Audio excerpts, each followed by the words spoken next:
اللهم صل وسلم وبارك على سيدنا محمد وعلى اله واصحابه اجمعين. ازيكم عاملين ايه؟ يا رب تكونوا بخير. النهارده جايه لكم فيديو جديد، هنعمل مع بعض غدوه كده سريعه.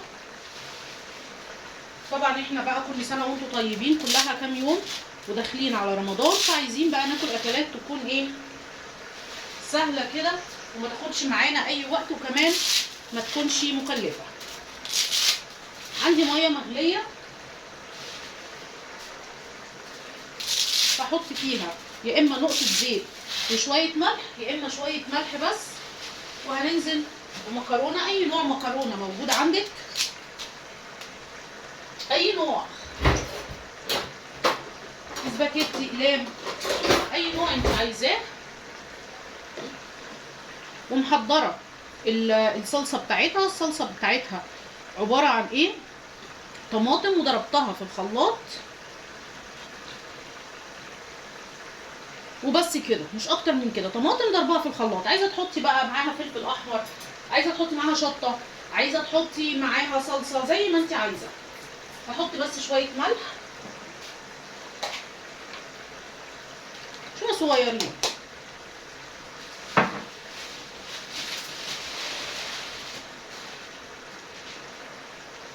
تاخد معايا بالظبط 7 دقايق 5 دقايق سلق، وبعد كده بنصفيها على طول.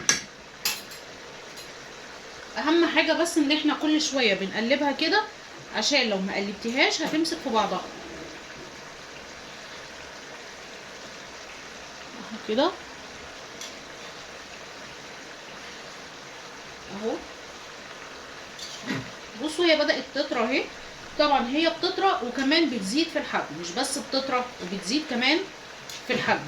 فكل اللي انا هعمله ان انا هسيبها زي ما قلت لكم من 5 دقايق ل6 دقايق، مش اكتر من كده. وبعدين كل نوع وعلى حسب سمك المكرونه بتاعته. خلاص، فانا هسيبها تتسلق، وبعد كده تعالوا نشوف هنحضر الصلصه ازاي. خليكم معايا.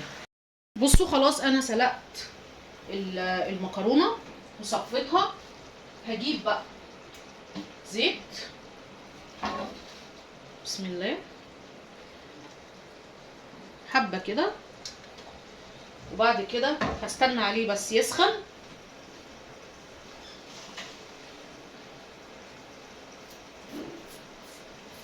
دي اكله كده سريعه ممكن تعمليها، مش هتاخد معاكي اي وقت. تعملي بقى جنبها حاجات كتير زي ما انت عايزه.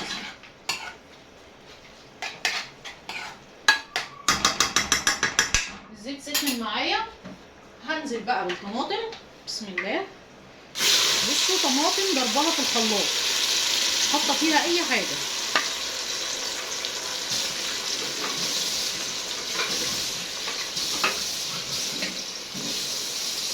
كده بسم الله.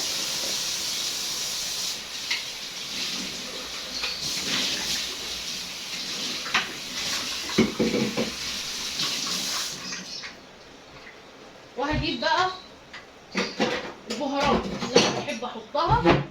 انا مش بحط حاجات كتير، انا بحط ملح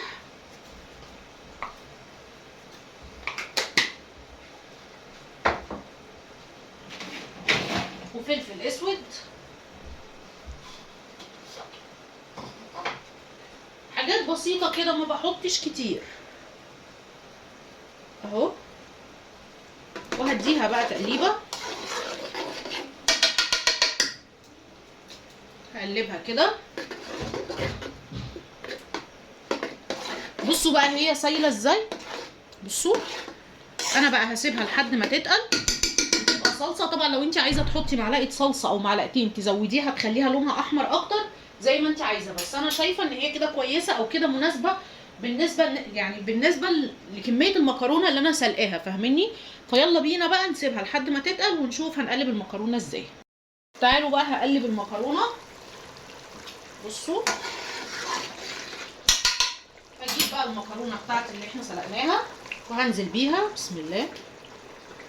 طبعا بكون مشغله زي ما قلت لكم النار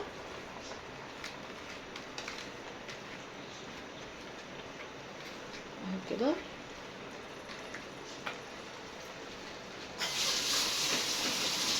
سلقتها زي ما شفنا مع بعض، وبعد ما سلقتها رحت حاطه شطفاها في ميه وخلاص على كده، مش اكتر من كده. وعملت الصلصه في نفس الحله اللي سلقت فيها بس كده، وهبدا بقى اقلبها اهو. بصوا الطريقه دي بس كده. غدوه جميله مش مكلفه، في منتهى الجمال. اتمنى يا رب يكون الفيديو عجبكم ويكون نال رضاكم، ويكون اكله خفيفه قبل رمضان. اللهم بلغنا رمضان، ويا رب يصلح حال الناس جميعا، وكل سنه وانتم طيبين. وان شاء الله باذن الله اكون موجوده معاكم في رمضان، ونعمل اكلات احلى بكتير من كل ديت. اشوفكم في فيديو جديد على خير، ويلا بينا بقى نشوف تقديمه الاكله تبقى عامله ازاي.